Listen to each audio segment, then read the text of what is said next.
আজকে আমরা ক্লাস করতে আসছি, কিন্তু ম্যামদের কর্মবিরতির জন্য আজকে আমাদের ক্লাস হবে না, কিন্তু সামনে আমাদের পরীক্ষা। আজকে আমরা স্কুলে আসছি, কিন্তু ম্যাডামের কর্মবিরতির কারণে আমাদের ক্লাস আজকে হবে না।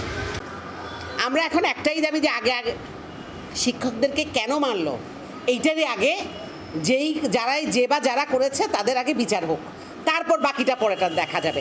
অবশ্যই বাচ্চারা পরীক্ষা, আমরা সব কিছু আমাদের মোটামুটি বাচ্চাদের কিন্তু সিলেবাস শেষ হয়নি এই কথা কেউ বলতে পারবে। আর আমরা কিন্তু কখনোই কঠোরভাবে কোনো কিছু পালন করিনি। বাচ্চাদের কোমলমতি বাচ্চাদের কথা চিন্তা করে আমরা সবসময় লিবারেল ছিলাম, বাচ্চাদের কথাই চিন্তা করেছি, আমরা আমাদের কথা কখনো চিন্তা করিনি। এখন সময় আসছে আসলে আমাদের কথা চিন্তা করার। আমরা আগে এখন আমাদের কথা চিন্তা করি, বাকিটা পরে। তাহলে কালকে শুধু বিনা কারণে শিক্ষকদেরকে মারলো কেন? আমার প্রশ্ন ওখানেই। আমার আসলে কোনো দাবি দেওয়াটা আছেই, দাবি দেওয়াটা আমাদের আগের থেকেই চলছে, এখনও চলবেই।